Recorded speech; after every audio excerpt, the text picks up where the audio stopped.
Charleston in 1844 presented two distinct realities. On the surface, it appeared as an elegant settlement filled with church towers and streets paved with cobblestones. It showcased refined society with lavish dances hosted in waterfront estates. Yet underneath this facade of refinement and courteous exchange lay a different world entirely. This hidden world was constructed on unspoken truths, endless toil, and concealed realities. Here, the game played out by different rules. In this veiled society, authority didn't always rest with those who drafted legislation. Occasionally, power resided with the woman bearing the black leather bag. Her name was Claraara. The plantation owners viewed her as mere utility. They regarded her as a necessary custom unsummoned when childbirth was imminent. They believed they possessed her hours and her physical being. Their assumption was mistaken. Claraara possessed something infinitely more precious than land or wealth. She possessed knowledge. She understood the ancestry of every infant born on the vast property called Willow Creek. She could distinguish which children came from affection and which from violation. She recognized why green eyes appeared when both parents had brown. She held the whispered final words of women facing death. In a society determined to eliminate her people's history, Claraara served as a breathing record. She was the guardian of accounts, and by 1844, those accounts were growing perilous. The estate owner, known as Mr. Silas, assumed he commanded every soul on his property. Yet he remained unaware of Claraara's knowledge. He didn't realize that the unassuming woman who walked with a subtle limp possessed the capability to destroy his entire inheritance. This is her journey: how a birth attendant transformed her understanding into protection. It chronicles how she maneuvered through a dangerous landscape of envy and avarice. She possessed no weapons. Legal protection eluded her. Yet she had observant eyes that overlooked nothing. Ultimately, her recollection would become the strongest weapon at Willow Creek. Rain started falling after the sun disappeared. Cold and relentless, it transformed the low country's dirt paths into heavy mud. Claraara remained beside the fireplace in her modest dwelling. The flames burned low, throwing elongated shadows across the wooden walls. Exhaustion consumed her. Her hands throbbed from the moisture. She'd spent daylight hours gathering plants in the wetlands. She'd collected leaves from raspberry bushes and wild yam, carefully drying them by the warmth. These constituted her instruments. They were the means of her profession, inherited from previous generations of women. Claraara had reached nearly 50 years by the plantation's cruel calculations. She was deemed too old for heavy fieldwork, yet for her vocation, she was at her peak. Gray strands covered her head. Concealed beneath a head covering, her features bore the marks of countless sleepless nights. Darkness held no terror for her. A birth attendant couldn't permit fear of nighttime. Most infants, it appeared, chose to enter the world during sleeping hours. A forceful knock shook her door. Claraara remained composed. She'd anticipated this. She rose gradually, her joints protesting in the stillness. She approached the entrance and cracked it open slightly. A young man stood outside, soaked and trembling. Thomas, a stable worker from the main residence. Terror filled his expression. His eyes bulged, and the lantern he gripped swayed violently in the wind. He informed Claraara her presence was required at the grand house without delay. The plantation mistress had entered premature labor. Claraara acknowledged with a single nod. Questions were unnecessary. She pivoted back inside and seized her bag. It remained perpetually prepared. Within lay fresh cloth, keen scissors, and small containers of oil. She draped a thick wool covering across her shoulders. She ventured into the downpour, trailing Thomas's swinging lantern light. The journey to the main residence was a passage between separate existences. They moved past the line of structures housing the enslaved families in slumber. The structures stood dark, soundless against the tempest. Behind those barriers, families clung to one another, stealing moments of rest before the morning signal. Claraara felt intense protection toward the occupants of those dwellings. She had welcomed most of them into existence. She had received them in her palms before their souls ever met earth. She knew their names before their owners did. To her understanding, they weren't commodities or labor units. They were human spirits. As they neared the main residence, the surroundings transformed. The pathway changed from mud to pulverized shells. The house rose before them, a colossal white edifice with towering columns. Illumination poured from every upper floor window. The household was awake with alarm. Claraara entered via the rear kitchen entrance. The interior air felt warm and carried scents of beeswax and cooked flesh. The house servants moved rapidly, heating water and ripping fabric. They paused upon seeing Clara's shoulders eased. Breathing came more easily. Clara had arrived. The alarm could diminish. She proceeded through the kitchen with understated command. She didn't grovel or submit. She had responsibilities to fulfill. A young servant named Sarah accepted Clara's damp covering. Sarah murmured that the master was enraged. He was stalking the library, consuming alcohol heavily. He was condemning the weather, the physician, and the divine for this birth's timing. Claraara disregarded the chatter about the master. Her attention was on the upper floor. She ascended the rear stairway, her palm gliding along the polished wood railing. She entered the mistress's quarters. The chamber was unbearably warm. A blaze roared in the hearth, far too intense for the season. Mistress Eleanor reclined in the middle of an enormous four-poster bed. She appeared wan and perspiring. Her hair clung to her brow. Eleanor was a delicate woman. She had buried 3 infants before their first birthdays. Dread was tangible in the space. It weighed upon everyone present, yet Claraara displaced the dread. She approached the bed and rested a cool palm on Eleanor's brow. The contact was steadying. Eleanor's eyes opened to see Claraara. A faint smile touched her mouth. She breathed Claraara's name like an invocation. Claraara commenced her labor. She assessed the infant's positioning. She directed the servants to crack open a window for fresh circulation. She expelled the anxious relatives from the chamber. For the subsequent 6 hours, Claraara commanded this vessel. Within the birthing chamber, the plantation's hierarchies were suspended.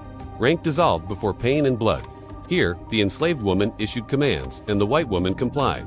It was a fleeting reversal of the world, yet it was potent. Claraara labored with a cadence born from decades of practice. She employed her voice to regulate Eleanor's respiration. She applied her oils to ease cramped tissue. She observed the indicators. She distinguished between productive discomfort and dangerous distress. Below, the timepiece struck 2, then 3. Outside, the storm continued its assault, shaking the glass panes. Inside, the struggle for life persisted. Eventually, just before sunrise, a wail cut through the air. It was a robust, indignant wail, a male infant. Claraara worked swiftly. She severed the cord. She cleansed the child.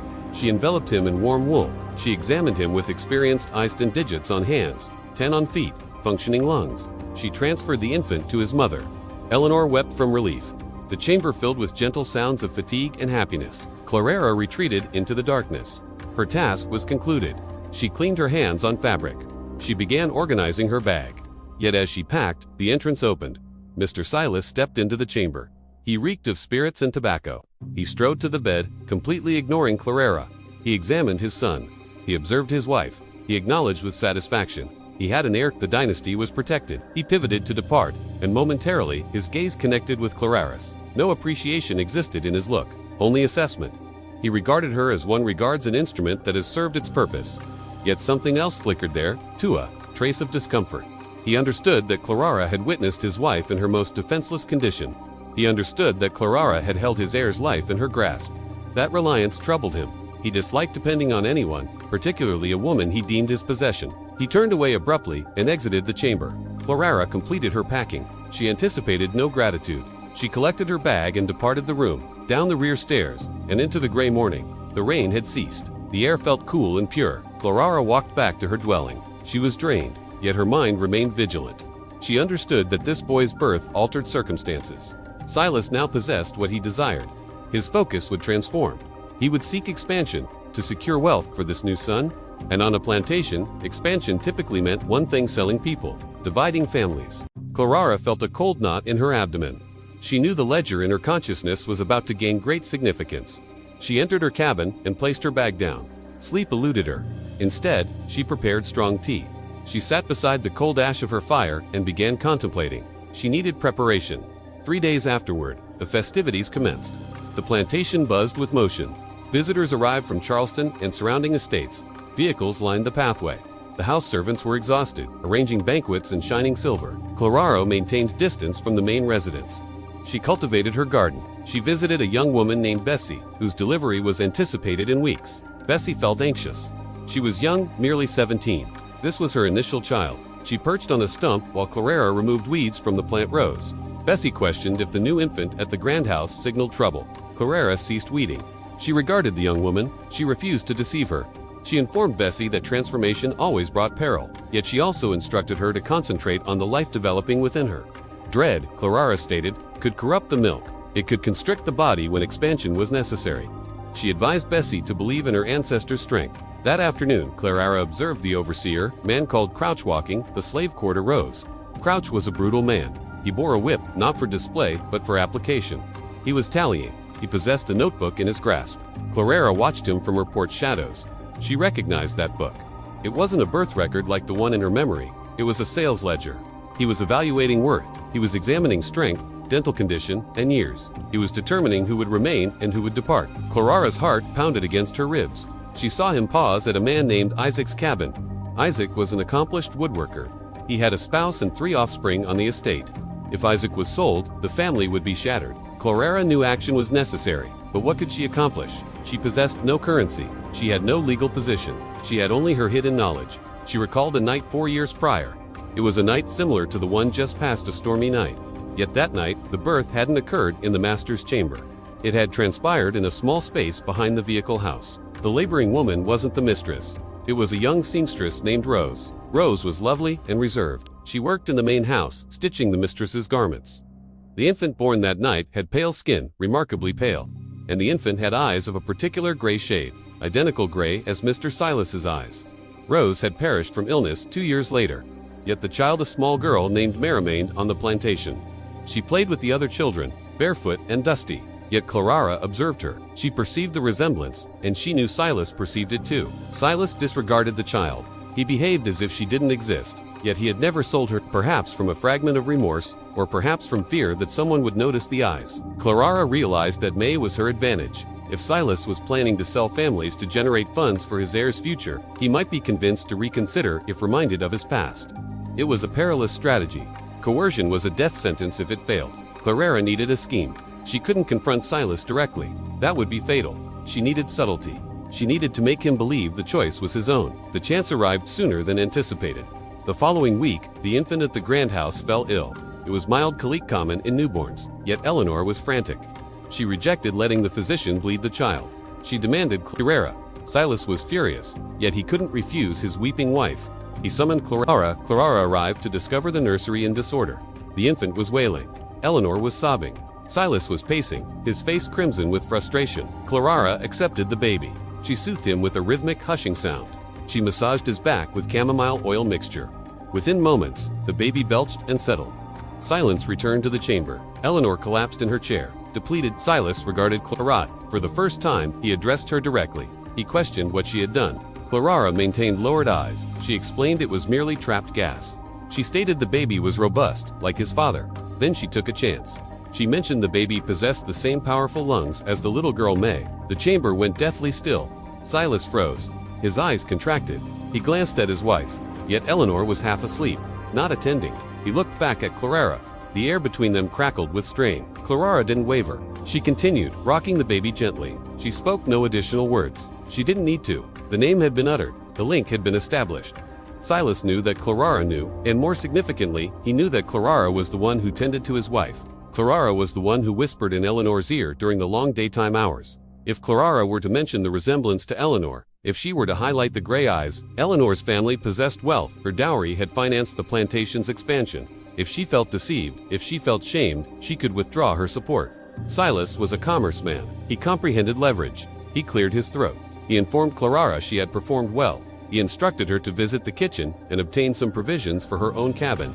It was a dismissal, yet also a concession. Claraara handed the sleeping infant to the nurse. She bowed her head and departed the room. Her heart was racing so rapidly, she thought she might collapse. She had walked to the precipice's edge and peered over. She had challenged the master in his own residence.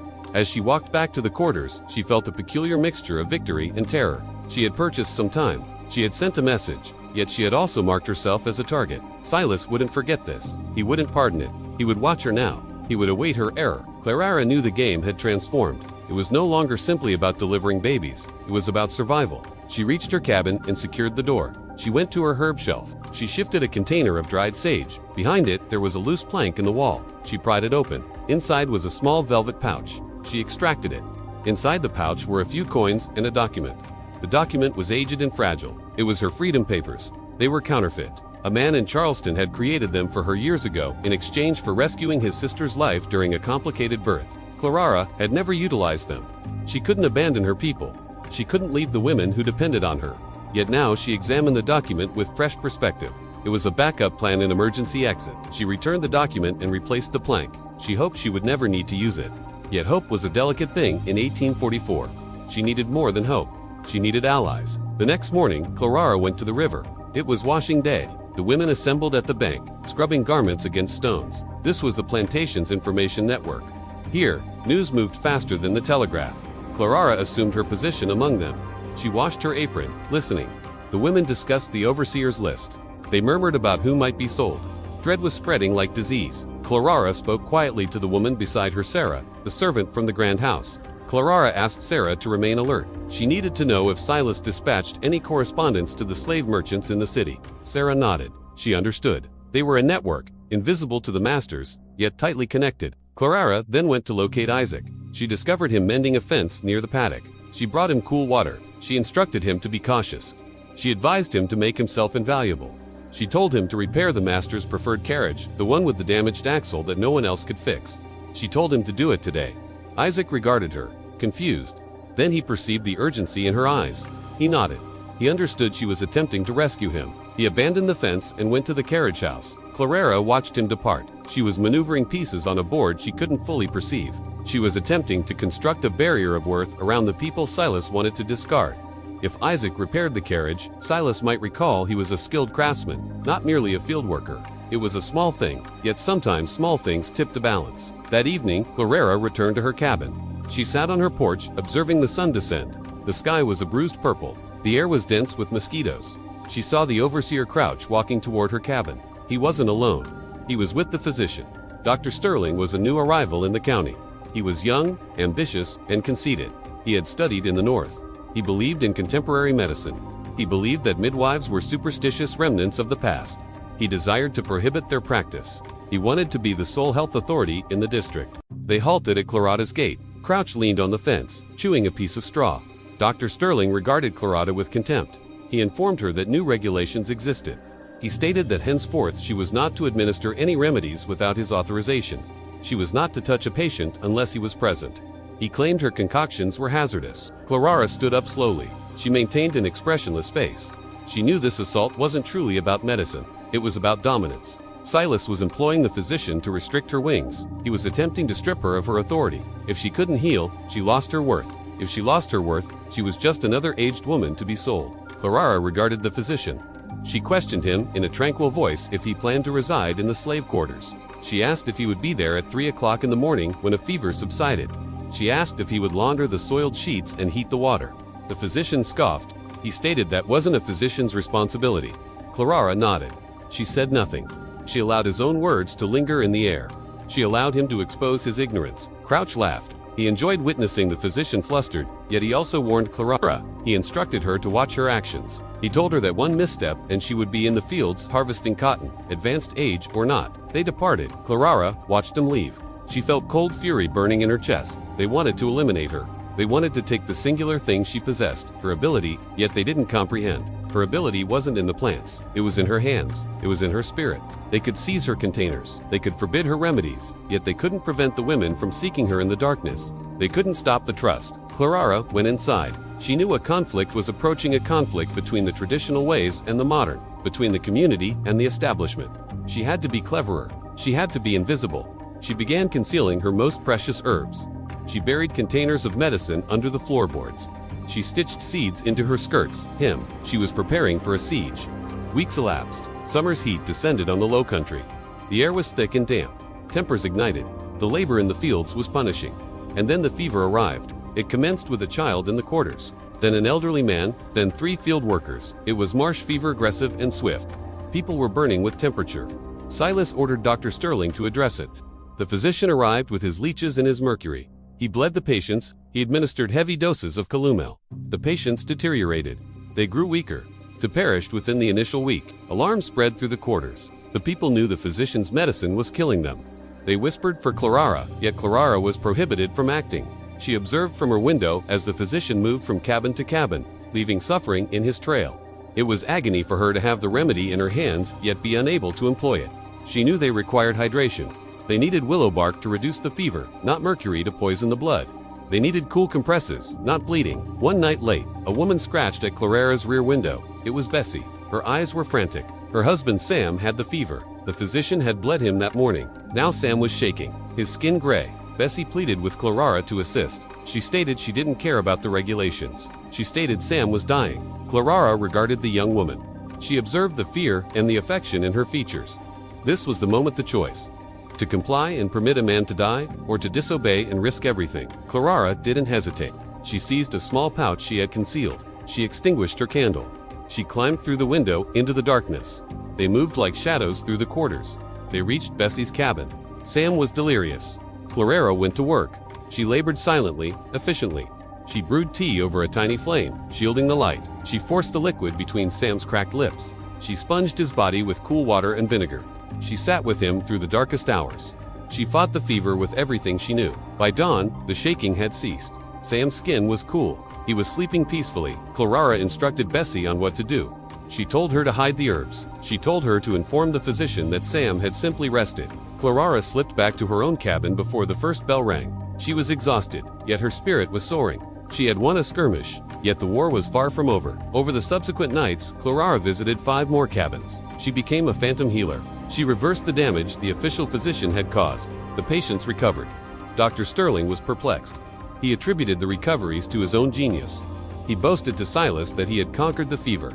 Silas was pleased. He didn't care how it happened, only that his workforce was back on their feet. Yet the enslaved community knew the reality. They knew who had rescued them. And their loyalty to Claraara deepened. She was no longer just a midwife now. She was a guardian. This loyalty was powerful, yet it was also dangerous. Secrets shared by many are difficult to preserve. One verbal slip, one child boasting that Auntie Claraara fixed it, and the game would be finished. Claraara lived on a blade's edge. Every time she saw the overseer, she prepared herself. Every time the physician regarded her with suspicion, she held her breath. Yet she continued, because she had to, because this was her resistance. This was her rebellion. She was rescuing lives that the system deemed disposable. Then came the correspondence. It was late August. Sarah, the servant, discovered a crumpled document in the master's study. It was a draft of correspondence to a slave merchant in New Orleans. Sarah couldn't read well, yet she recognized numbers. She recognized the names: Isaac, Bessie, and Martha, little girl with the gray eyes. Sarah brought the news to Claraara in the dead of night. They huddled in the cabin's corner. Claraara felt the blood drain from her features.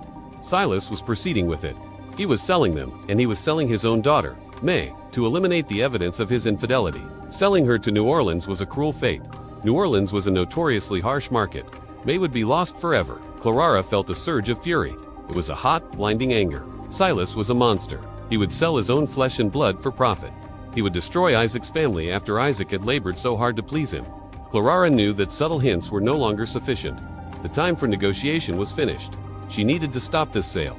Yet how she regarded the crumpled document, she regarded Sarah. She realized that she needed to strike at the core of Silas's power, his reputation, and his wife. Eleanor was the key.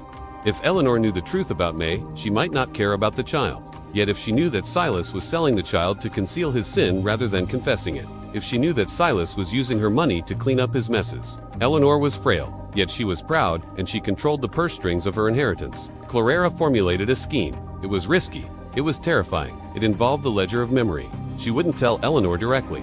That would be presumptuous. She would guide Eleanor to the truth. She would make Eleanor see what was right before her face. Claraara instructed Sarah to return the document to the study, yet to position it somewhere it might be accidentally discovered by the mistress. Sarah was terrified, yet she trusted Claraara. She agreed. The next day, Claraara went to the grand house. She brought a basket of special herbs for the baby, a gift for the heir. She requested to see the mistress. She was granted entry. Eleanor was in the nursery holding her son. Claraara praised the baby. She discussed how robust he was. She discussed how much he resembled his father. Then, casually, she mentioned how robust bloodlines were. She mentioned how the master's eyes were so distinctive. She stated, "It is a rare color. Mistress, only seen it once before on this land." Eleanor glanced up, where she questioned. Claraara hesitated. She acted as if she had spoken out of turn. "Oh, just a child in the quarters, ma'am, little May, but never mind that. Old folks talk too much." She perceived the seedland. Eleanor's brow furrowed. She was thinking. Claraara excused herself and departed. She had ignited the fuse. Now she had to await the explosion. Later that afternoon, the house was quiet. Then a shout, voices raised in the library. Silas and Eleanor. The argument spilled into the hallway. Eleanor was screaming about humiliation. She was screaming about that child. She had discovered the correspondence. Or perhaps she had gone to examine May herself. Either way, the secret was exposed. Silas was roaring, attempting to defend himself, yet Eleanor was relentless. She forbade the sale. She screamed that she wouldn't have her husband's illegitimate child sold like livestock to fuel gossip in New Orleans. She demanded that the child be sent to a convent in the city to be raised quietly, out of sight, yet safe. And she demanded that no one else be sold this season. She declared that the plantation was making sufficient money and she wouldn't have her name dragged through the mud by a desperate husband. The storm raged for an hour, then silence. Claraara listened from the kitchen garden. She released a breath she had been holding for days. The sale was canceled. Isaac was safe. Bessie was safe, and May would be sent to Wyas. Yet a convent was better than a slave block in New Orleans. It was a life. Claraara had rescued them. Yet as she walked back to her cabin, she saw Silas standing on the veranda. He was looking out over the grounds. He looked defeated. Yet then he saw Claraara, his eyes locked onto hers. He knew. He couldn't prove it. He couldn't say it. Yet he knew that the old midwife had outmaneuvered him. The look he gave her was chilling. It was a promise of future retribution. Claraara didn't look away. She held his gaze for a second, then nodded respectfully and continued walking. She had won the battle, yet she had made a powerful enemy. The ledger was balanced for now, yet the cost of keeping it was rising. That night, Clara sat by her fire. She felt the weight of her years. She felt the burden of the secrets she carried. She regarded her hands. They were calloused and scarred hands that had welcomed life and fought off death. She knew that her time at Willow Creek was becoming more precarious. Silas would bide his time. He would await a reason to crush her. She had to be more careful than ever. She had to build her defenses. She had to teach the younger women. She had to pass on the knowledge.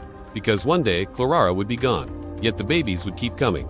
The mothers would keep needing, and the secrets would keep growing. Claraara closed her eyes. She listened to the wind in the trees. It sounded like voices, the voices of the ancestors. They were whispering to her. Stand tall, Clara, keep the book. Remember, she took a deep breath. She was ready for whatever came next. She was the midwife of Willow Creek, and she was not afraid of the dark. The role of a midwife during slavery was one of profound complexity. Women like Claraara stood at the intersection of life and property. They were enslaved, yet they held authority over the bodies of the free. They were vulnerable, yet they wielded the power of secrets. Their resistance was not always loud. It was found in the quiet acts of survival, then the herbs hidden under floorboards, in the lies told to protect a child, in the networks of information that saved families from separation. Claraara's story is a testament to the intelligence and strategy of these women. They didn't just endure history, they shaped it. They preserved the lineages that the system tried to erase. They carried the culture in their satchels. Today, we honor that legacy. We remember that even in the darkest of times, there were those who lit a candle, those who kept the ledger, those who refused to let the truth be forgotten. Claraara's fight is far from over. New dangers are on the horizon. Yet for tonight, the babies are safe, the families are together, and the midwife watches over them all. Subscribe to follow Claraara's journey as the shadows lengthen over Willow Creek. The price of defiance. The silence that descended over Willow Creek Plantation in the weeks after the canceled sale was oppressive. It wasn't the tranquil silence of a Sunday morning, nor the depleted silence of the quarters after harvest. It was a choking, quiet, dense with unspoken things and unresolved debts. The humid air of the South Carolina lowcountry seemed to suspend its breath, anticipating the lightning strike. Silas, the estate's master, had withdrawn into a brooding seclusion. He spent his days riding the property's borders, his horse raising dust as he surveyed the cotton rows extending toward the horizon. Yet his thoughts weren't on the harvest. They were on the woman who had defeated him in his own residence. He didn't address Claraara. He didn't regard her directly when their paths crossed near the stables or the kitchen garden. Yet she could sense his gaze. It was a physical burden pressing against her neck's back. He was observing. He was awaiting in error. Claraara knew this strategy. She had lived 60 years in a world designed to destroy her, and she had learned that survival wasn't about fighting every battle, but about anticipating the enemy's next action. She went about her responsibilities with deliberate, quiet efficiency. She delivered 2 babies in September, a boy to a field hand named Thomas, and a girl to the cook's assistant. She tended to the cuts and bruises of the harvest crew. She walked with her head lowered, her eyes fixed on the ground, projecting the image of a submissive, aging servant. Yet inside, her mind was racing. She knew that Silas's pride had been wounded, and a wounded man with power is the most dangerous creature on earth. He couldn't sell her. Her value as a midwife was too high. And Eleanor, the mistress, had taken a sudden protective interest in her. Eleanor believed Claraara had saved the family from scandal. To Eleanor, Claraara was a loyal confidant who had discreetly pointed out a problem with the illegitimate child May. Eleanor didn't know she had been manipulated. She thought she was the one in control.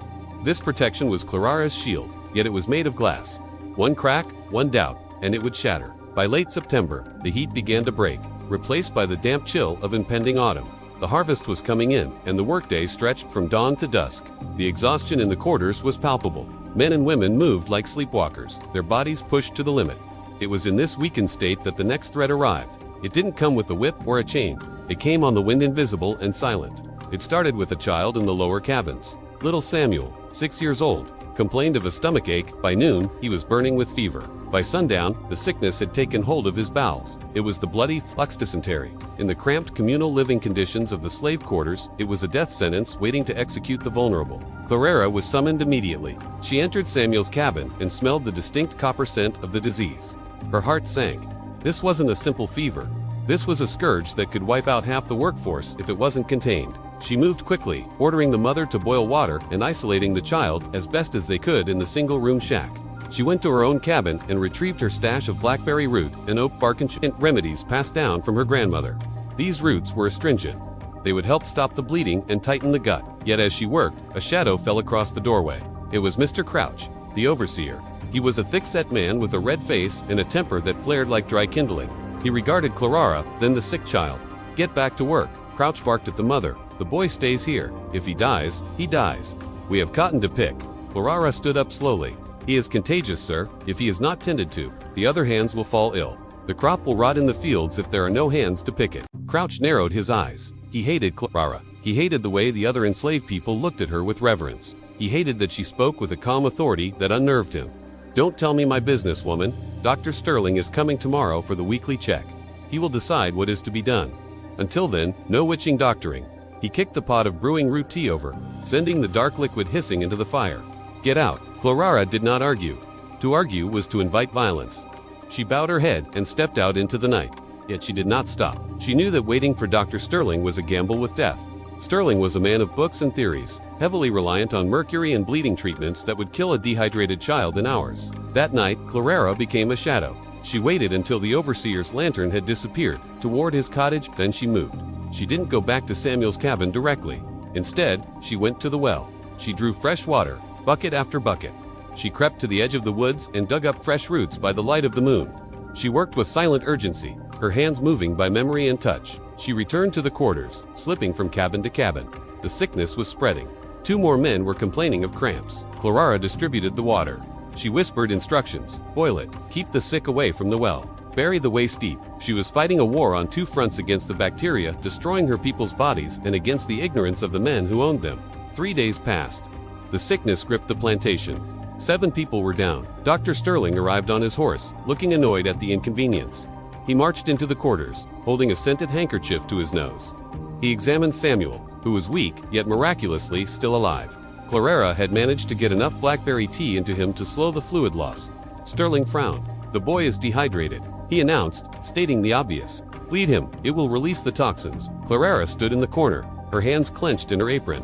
She wanted to scream. To bleed a child who had already lost so much blood was murder. Yet she couldn't speak. Not in front of Silas, who had ridden down with the physician. Silas regarded Claraara. He perceived the tension in her jaw. He perceived the defiance in her eyes. He smiled a cold, thin expression. "Do as the doctor says," Silas commanded. The physician opened his bag and extracted a lancet. Claraara watched helpless as he made the incision. The boy cried out weakly. The red life flowed into a bowl. It was a senseless, brutal act of science. When the white men departed, Claraara rushed to the boy. She applied a poultice of spiderweb and soot to stop the bleeding. She cradled his head and forced drops of water between his lips. "Hold on, little warrior," she whispered. "Don't let them take you." For the next week, the plantation was a hospital ward. Claraara did not sleep. She worked the fields by day, though her pace was slower, and she doctored by night. She was exhausted, her bones ached, yet she couldn't stop. The death toll stood at 0, and she intended to keep it that way. She knew that if anyone died, Silas would blame her. He would say her interference had caused it. He was building a case against her, brick by brick. Then the dynamic shifted.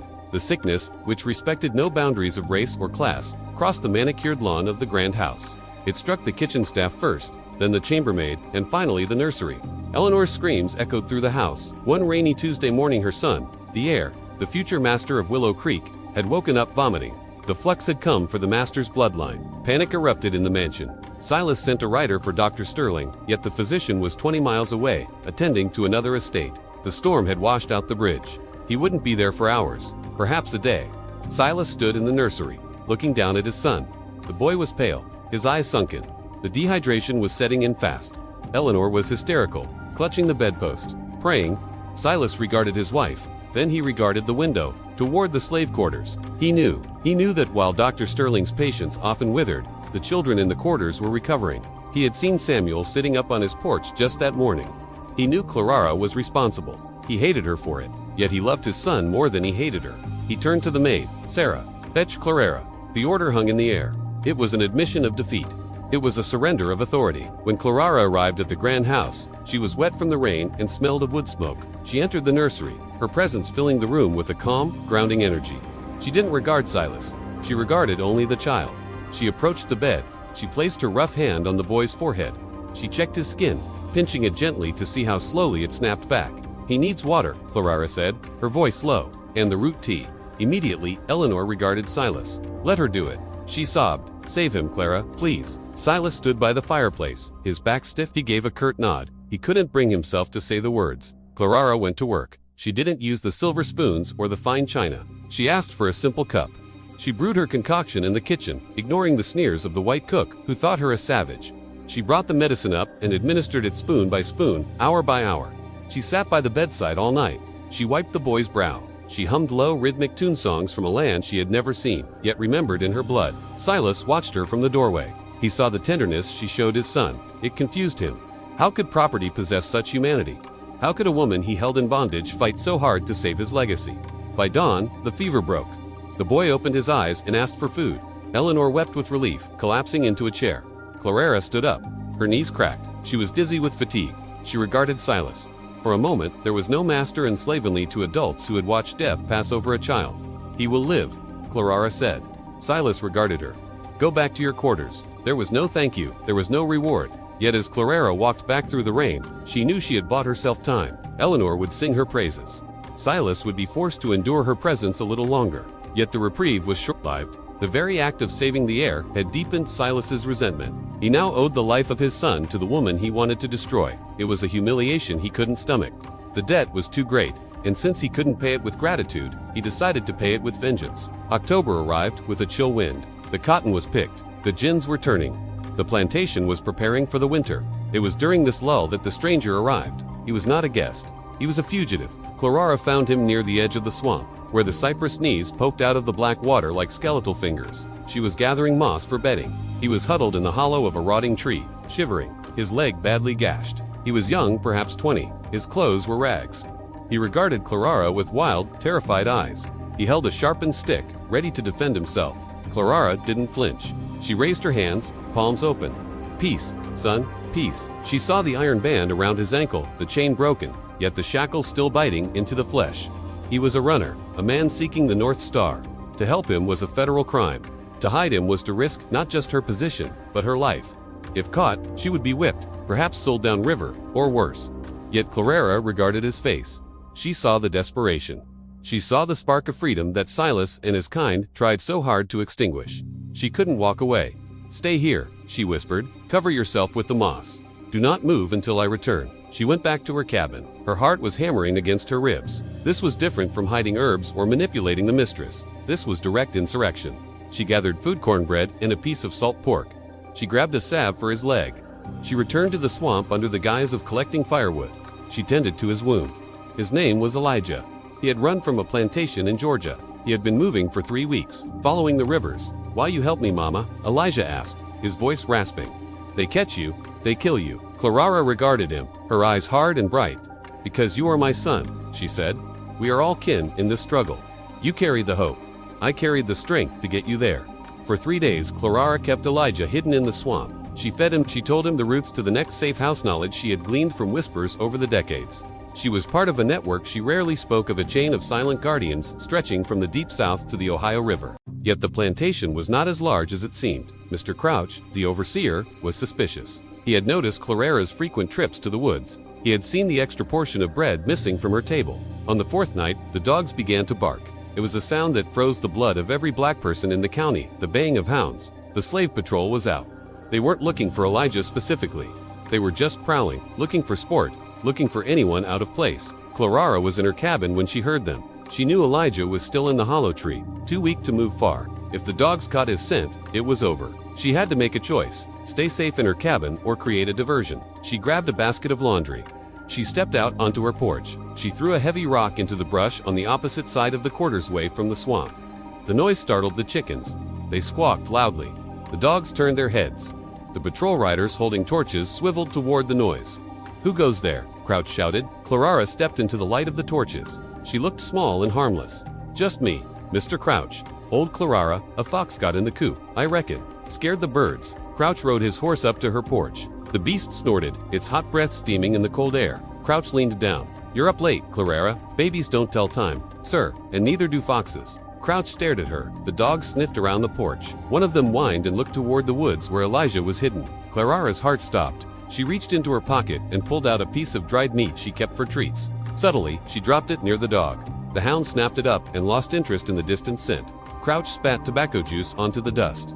"Get inside. If I see you out again, I'll assume you're up to no good." He wheeled his horse around and led the patrol away toward the main road. Claraara waited until the sound of hooves faded.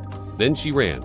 She ran to the swamp, ignoring the briars that tore at her skirt. She found Elijah. "You must go," she said, pressing a packet of food into his hands. "Now, the dogs are close. Follow the creek. Water kills the scent. Go." Elijah grabbed her hand. He kissed it. "I won't forget you, Clara. When I get to freedom, I'll say your name to the stars." Then he was gone, swallowed by the darkness. Claraara stood alone in the swamp. She was shaken. She had risked everything. She had defied the law, the master, and the patrol, and she had won. Another soul had a chance. Yet as she turned to go back, a light blinded her. Silas was sitting on his horse 10 yards away, hidden in the tree line. He held a lantern. He had not been with the patrol. He had been watching. He didn't see Elijah. Elijah was too fast, too quiet. Yet Silas saw Claraara in the woods at night, far from where she should be. He saw the empty basket. He saw the look, not guilt, but defiance on her face. He rode forward slowly, midwifing the mosquitoes. Claraara straightened her spine. Gathering roots, Master, the moon is right for the fever bark. Silas chuckled. It was a dry, humorless sound. "You think I am a fool. You think because my wife dotes on you, because you fixed my son, that you are untouchable." He leaned forward in the saddle. "I know you are hiding something. I can smell it. You have grown too big for this plantation. You have forgotten your place."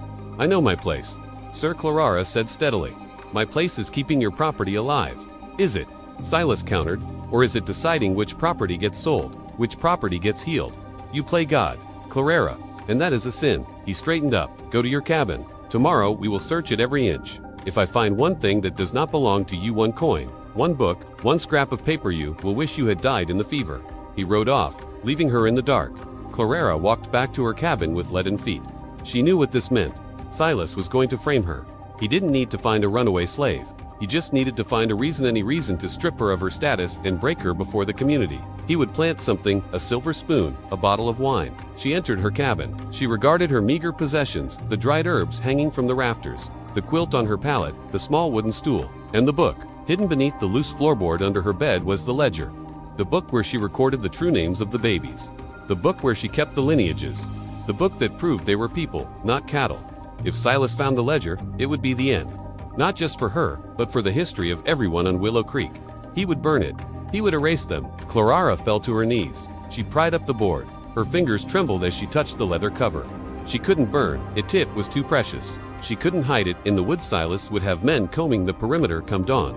She needed help. She waited until the plantation settled into the deepest part of the night. Then she tapped on the wall, shared with the next cabina, soft, rhythmic tap. Sarah appeared moments later, slipping through the shadows. Sarah, the maid who had helped with the letter. She was young, terrified, yet fiercely loyal. "He knows," Claraara whispered. "He is coming for me in the morning. He will tear this place apart." Sarah's eyes went wide. "What do we do?" Claraara handed her the book, wrapped in oilcloth.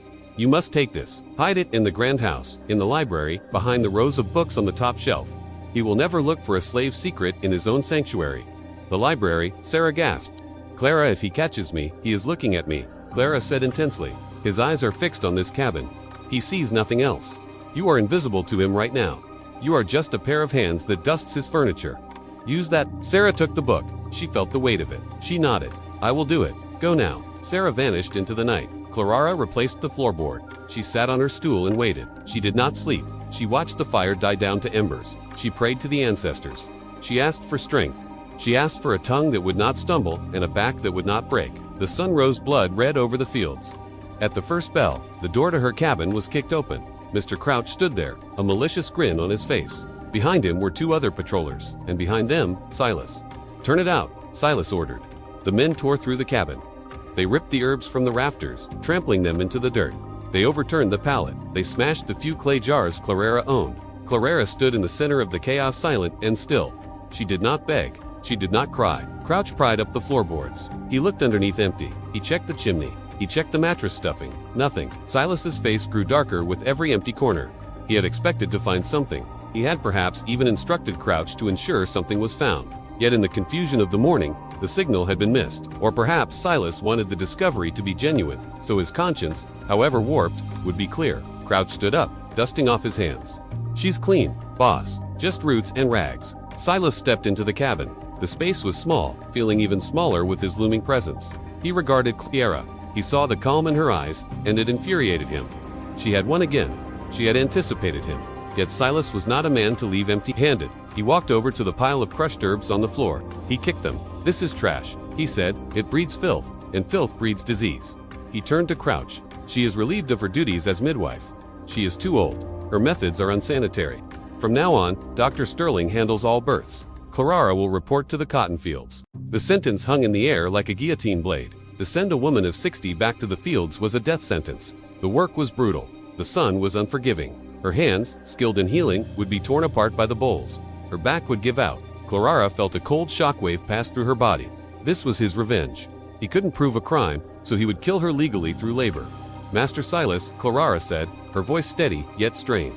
"The women, they know me. They trust me. They are my property." Silas snapped. "They will trust who I tell them to trust. You have until the second bell to report to the gang leader. If you are not in the rows, you will be whipped." He turned and walked out. Crouch followed. Spitting on the floor one last time, Claraara was left alone in the wreckage of her home. Her sanctuary was destroyed. Her title was stripped. Her protection was gone. She regarded her hands.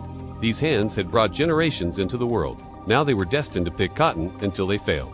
She stepped out of her cabin. The other enslaved people were gathering for the work call. They saw the destruction. They saw Claraara's face. A ripple of shock went through the crowd. Claraara Auntie, the healer, was being sent to the line. Young Isaac, whose family Claraara had saved from the sale, stepped forward. His fists were clenched. He looked ready to speak, ready to fight. Claraara caught his eye. She shook her head imperceptibly. "No, do not throw your life away." She straightened her head wrap. She squared her shoulders. She walked toward the field gang, joining the line of younger women and men. She did not slouch. She moved with the dignity of a queen walking to the gallows. As she walked, she felt a change in the air. The people were watching her. They were not looking at her with pity. They were looking at her with a fierce, burning solidarity. They saw what Silas did not. He thought he was demoting her. He thought he was breaking her. Instead, by putting her back in the fields, he had placed the spark right in the middle of the tinder. He had put the leader back among the troops. Claraara took her place in the row. The overseer blew the whistle. She reached out and grabbed the first bowl of cotton.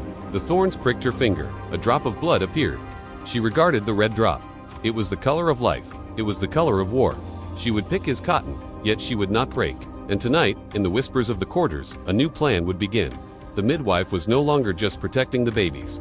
She was preparing the resistance. The sun climbed higher, baking the earth. The rhythm of the work began. Pick, bag, move, pick, bag, move. Yet inside Claraara's mind, the ledger was still open, and she was just getting started. The final stand. The life of an enslaved woman was a constant negotiation between survival and erasure. Every day was a test of will.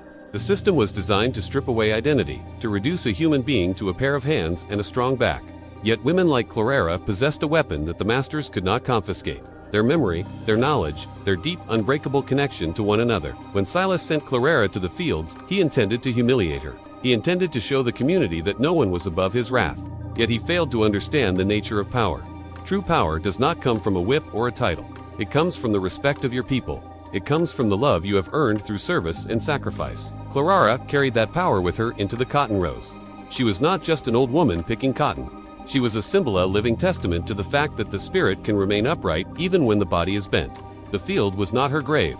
It was her new classroom, and the lessons she would teach there would shake Willow Creek to its foundations. The seeds of rebellion are often watered by the tears of the innocent, yet they are harvested by the hands of the brave. Claraara's hands are bleeding, yet they are still strong, and the harvest is coming. Subscribe to witness the final chapter of Claraara's fight for dignity and freedom. The sun did not care about her title. It didn't care that she had birthed the plantation's workforce or that she knew the secret names of the ancestors. The sun only knew that it was high noon in South Carolina, and it beat down on the cotton fields with a hammer of white heat. Claraara felt the heat pressing through the thin fabric of her dress. It settled on her shoulders like a physical weight. Her hands, trained for the delicate art of catching life, were now raw and stinging. The cotton bolls were sharp. The husks were brittle and dried, slicing into fingertips with the precision of paper cuts. She reached for a bowl. She pulled. The fluff came free, yet a thorn snagged her cuticle. She didn't flinch. She placed the cotton in the long sack, dragging behind her.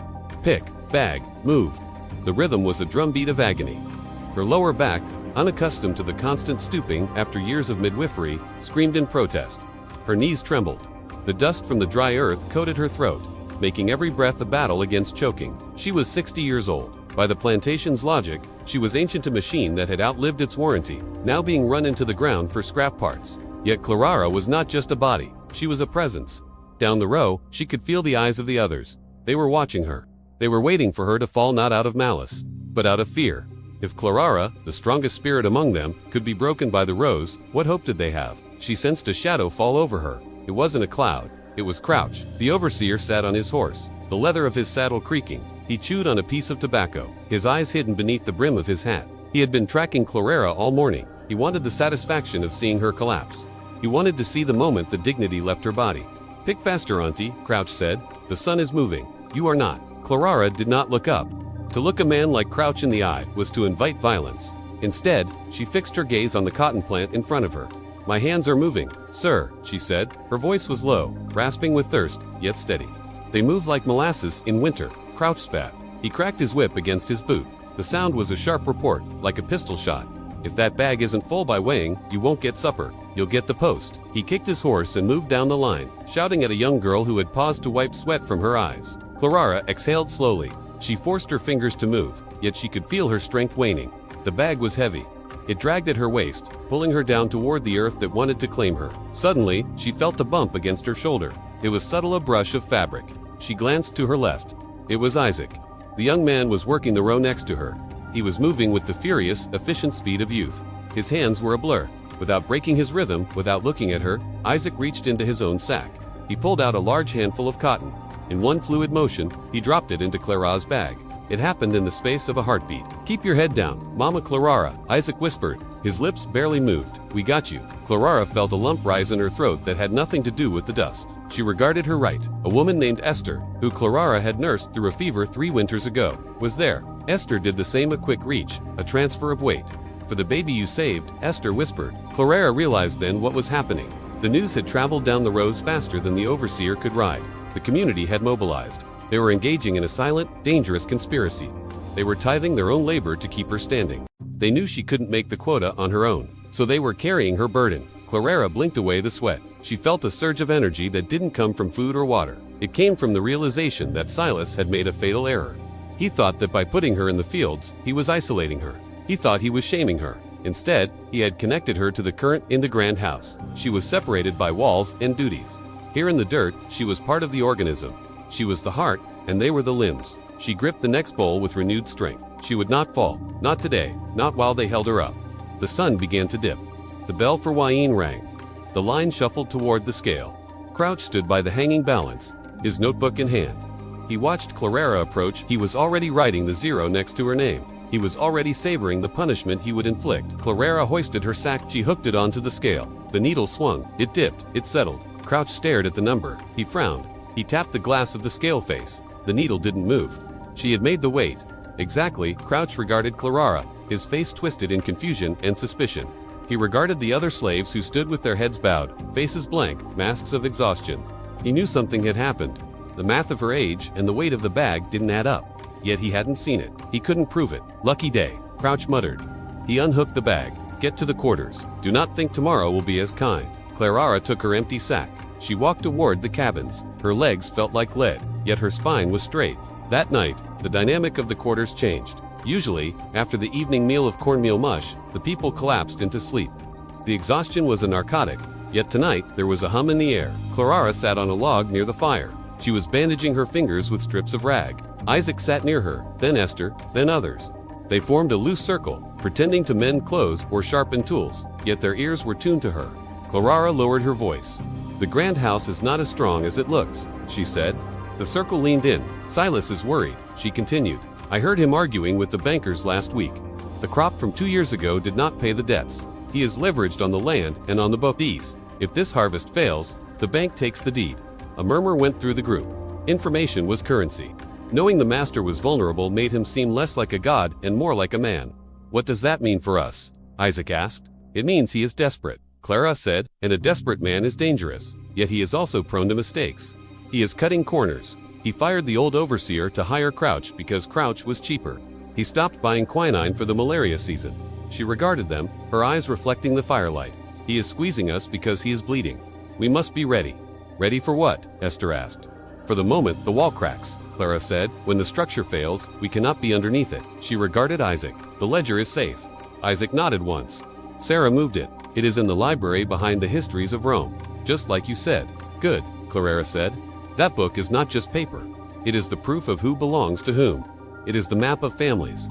When the time comes and people are scattered or sold, that book will be the only way to find the way back. The weeks dragged on. The season turned, the cotton grew heavy and white a sea of snow in the burning heat. Claraara survived the fields. Her body hardened, her skin darkened to the color of deep mahogany. Her hands became claws, permanently curved to the shape of the bowl. She lost weight, her cheekbones becoming sharp ridges on her face. Yet her mind remained a fortress. She cataloged everything. She noted the patterns of the patrols. She noted which guards drank on duty. She noted where the fence line was weak, near the swamp. She was building a map in her head. Then the crisis arrived. Not from the bank, yet from the biology that Clara knew better than anyone. It was late October. The harvest was nearly done. The tension in the air was brittle. A rider came galloping up the main road. It was Dr. Sterling's carriage, yet the physician wasn't driving. His assistant was whipping the horses. Claraara was in the south field finishing the last row. She saw the carriage tear past, heading for the grand house. Moments later, the bell rang. Not the work bell, the emergency bell. Crouch rode down the line. Everyone to the barns. Locked down now. Confusion rippled through the gang. Why the lockdown? Claraara knew. She felt it in her bones. Sarah came running from the direction of the house. She was weeping. She saw Claraara in the line and sprinted toward her, ignoring Crouch's shouts. Claraara, Sarah screamed. Claraara, you have to come. Crouch cut his horse in front of Sarah. Get back, girl. What is this? It's the mistress, Sarah cried, falling to her knees in the dirt. Mrs. Galloway, the baby is coming, yet it's wrong. It's all wrong. The physician, he doesn't know what to do. There is so much blood. Crouch hesitated. Silas's wife, the heir. This was the future of the plantation. The physician is with her, Crouch said uncertainly. The physician is shaking. Sarah yelled, he is drunk. Sir, he is hurting her. Master Silas is screaming for help. Claraara stepped out of the line. She dropped her cotton sack. I can save her, Claraara said. Crouch regarded her. He saw a field hand a dirty, ragged old woman. Yet he also saw the eyes of the midwife who had delivered every living soul on this land for 40 years. Get on the horse, Crouch ordered. Claraara didn't wait. She grabbed Crouch's stirrup and swung herself up behind him. It was an absurd image, the overseer and the slave riding together toward the mansion. They galloped to the grand house. Claraara slid off before the horse stopped moving. She ran up the marble stairs, her bare feet leaving dusty prints on the pristine white stone. She burst into the master bedroom. The scene was a nightmare. The heavy velvet curtains were drawn, stifling the air. The smell of metallic blood and fear was overwhelming. Mrs. Galloway lay on the bed, pale as a sheet, unconscious. Dr. Sterling stood by the window, wiping his hands on a towel, looking pale and useless. Silas was pacing the floor. When he saw Claraara, he stopped. For a moment, the history between them hung in the air. The raid on her cabin, the demotion, the cruelty. Save him, Silas said. His voice was cracked. He didn't say her, he said him. He cared about the heir. Claraara walked to the bed. She pushed the physician aside without a word. She placed her hands on the mistress's stomach. She closed her eyes. She felt the position of the child. Breach. The cord was wrapped. The heart rate was fading.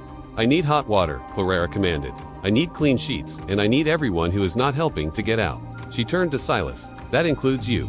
Silas bristled. This is my house, and this is death's door, Claraara said, her voice like iron. Do you want to argue with me, or do you want a living son? Silas stared at her. He saw the power she held. In this room, in this moment, the hierarchy was inverted. She held the keys to life and death. He was just a spectator. He turned and left the room. The physician followed, glad to escape his failure. Claraara was alone with Sarah and the unconscious woman. Sarah, Claraara whispered urgently. Is the door closed? Sarah checked. Yes. Listen to me, Claraara said, her hands working fast to turn the baby. We have maybe an hour. The house is in chaos. The patrols are focused on the road, waiting for a specialist from town who will never get here in time. What are you saying? Sarah asked, handing Claraara a wet cloth.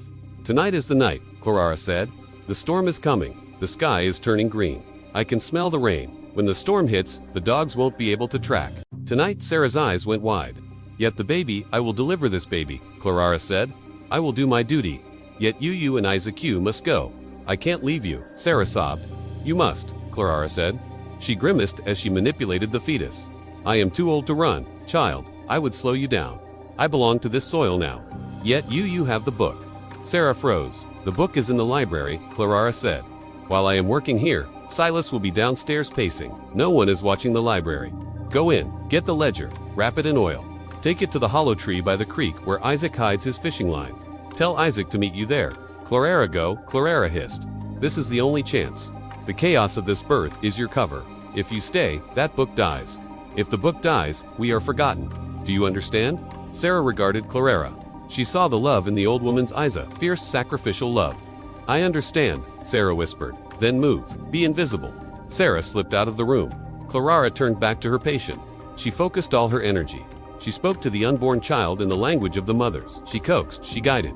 Outside, the wind began to howl. The storm was breaking. Thunder rattled the window panes. Claraara worked for an hour. It was a battle. She fought the bleeding. She fought the exhaustion in her own arms. Finally, a cry thin and greedy at first, then strong. A lusty wail that cut through the thunder. Claraara held the baby boy. He was slippery and red. She cut the cord. She wrapped him in the fine linen that cost more than her life was worth. The door burst open. Silas rushed in. He saw the bundle in Clara's arms. He saw the rise and fall of his wife's chest. She was alive. They were both alive. Silas fell to his knees by the bed. He wept. Claraara stood back, blending into the shadows. She wiped her hands on her apron. She was invisible again. She walked to the window. The rain was coming down in shits a deluge, a wall of water that would wash away scent, footprints, and sound. She regarded toward the creek line. She couldn't see them, yet she felt them, Sarah and Isaac running. The ledger tucked tight against Sarah's chest. Silas stood up. He turned to Claraara. His relief was transforming back into arrogance. He had what he wanted. The transaction was complete. You did well, Silas said. He reached into his pocket and pulled out a coin of gold piece. He tossed it at her. It hit the floor with a ring. Go back to the quarters. Silas said, you can have tomorrow off. Then back to the fields. Claraara regarded the coin. She didn't pick it up. Keep your gold, Silas, she said. Silas frowned. Excuse me. Claraara regarded him in the eye. For the first time, she let the mask drop completely. She didn't regard him with deference. She regarded him with judgment. I do not want your gold, she said softly. I have what is mine. Silas narrowed his eyes. What are you talking about? You have nothing. You are mine. Claraara smiled. It was a small, enigmatic smile. You own the land, she said. You own the house. You think you own the people. Yet you do not own the story. Silas took a step forward, his temper flaring. Have you lost your mind, old woman? Perhaps, Claraara said. Or perhaps I have found it. She turned and walked out of the room. She walked down the grand staircase. She walked out the front door into the storm. The rain soaked her instantly.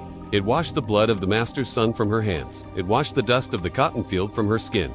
She walked past the library window. She glanced in. The shelf was undisturbed, yet the gap was there, tiny dark space where the ledger had been. It was gone. Claraara walked back to the quarters. She didn't run. She didn't hide. When she reached her cabin, the one that had been raided, the one that was now bare, she sat on the stool. She waited. Morning would come. Silas would eventually check his library. Or perhaps he wouldn't. Perhaps he wouldn't notice the missing slaves until roll call. When he realized Sarah and Isaac were gone, he would send the dogs. Yet the rain had washed the world clean. The trail was cold. They were miles away by now, moving toward the Maroons, toward the free settlements, or perhaps north. It didn't matter where they went. What mattered was what they carried, the names. Elijah, son of Mary, born during the Great Frost. Rose, daughter of Thomas, sold away in 38. Little Samuel, who lived only 3 days, yet was loved. They were all in the book, and the book was free. The door to the cabin opened. It wasn't Silas, it was the other women from the field gang. They had seen Claraara return. They saw the light in her eyes. They crowded into the small space, seeking shelter from the rain, seeking news. Did you save the baby? Esther asked. The baby lives, Claraara said. And Sarah, someone whispered, and Isaac. Claraara regarded the women. She saw the fear and the hope warring in their faces. They are gone, Claraara said. They are walking on the wind. A collective gasp filled the room. Then a silence that was heavy with prayer. And the book? Esther asked. She knew of the ledger. She was one of the few. The book is with them, Claraara said. Our history is free. Tears streamed down Esther's face. She reached out and took Claraara's hand. What will happen to you? She asked. When he finds out, Claraara regarded the fire. She thought of the whip. She thought of the field. She thought of the anger of a man who realizes he has been outsmarted by his own property. She knew the punishment would be severe, perhaps fatal. Silas would need to make an example. Yet fear was a distant thing now. It belonged to a younger woman. It belonged to someone who had something to lose. Claraara had nothing left to lose. She had emptied her cup. She had poured everything she was into the next generation. It does not matter what happens to me, Claraara said steadily. I am a seed. I have been planted in this earth. You can cut down the stalk. yet the roots go deep. She squeezed Esther's hand. "If I am not here tomorrow," Claraara said, "you remember. You tell the others. You tell them that we are not cattle. You tell them we wrote our names down. You tell them we did not vanish." "We will tell them," Esther promised. The storm raged outside, battering the wooden walls, yet inside there was peace. Claraara closed her eyes. She listened to the rain. It sounded like applause. She thought of Isaac and Sarah moving through the wet woods. She imagined them years from now, opening the book, reading the names to children who would be born free. Claraara smiled. She had delivered her greatest child. She had delivered the truth. The morning sun rose, clearing the storm clouds. The plantation awoke to the shouting of men and the barking of confused dogs.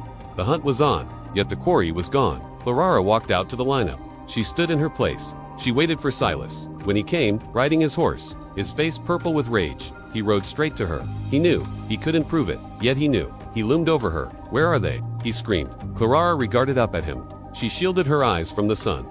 "They are where you cannot reach them," she said. Silas raised his whip. The other slaves in the line did not look away. They didn't cower. They watched. They witnessed. Claraara stood tall. She didn't flinch. She didn't beg. She was the midwife of Willow Creek. She was the keeper of the ledger. And in that moment, standing in the mud, she was the freest person on the plantation. The whip came down. Yet the story did not end there. Stories like Claraara's do not end with the crack of a whip. They do not end in unmarked graves or in the dusty silence of forgotten archives. The ledger that Sarah carried into the night survived. It traveled through the swamps, through the underground networks, and eventually across the lines of freedom. Years later, after the war that tore the nation apart and broke the chains of slavery, that book resurfaced. It was not just a list of names, it was a legal document. It was used to reunite families that had been scattered by the auction block. A mother found a daughter because Claraara had written down a birthmark. A brother found a sister because Claraara had recorded the date of a sale. The ink on those pages was faded, yet the truth was indelible. Claraara never saw freedom with her own eyes. Her body remained at Willow Creek, becoming part of the soil she had labored over. Yet her legacy walked the streets of Harlem, of Chicago, of Atlanta. Her legacy is in every family reunion where the elders tell the old stories. Her legacy is in the resilience of a people who refuse to be erased. We often look for heroes in generals and politicians. Yet the true architects of history are often the ones working in the shadows, the ones who hold the line when the world is burning, the ones who know that survival is an act of defiance. Claraara taught us that even when they take your title, your home, and your safety, they cannot take your knowledge. They cannot take your dignity unless you surrender it. And Claraara never surrendered. Her resistance was quiet, strategic, and absolute. She reminds us that the pen and the memory are mightier than the sword. Thank you for witnessing her story. If this history matters to you, like the video to help keep these stories alive.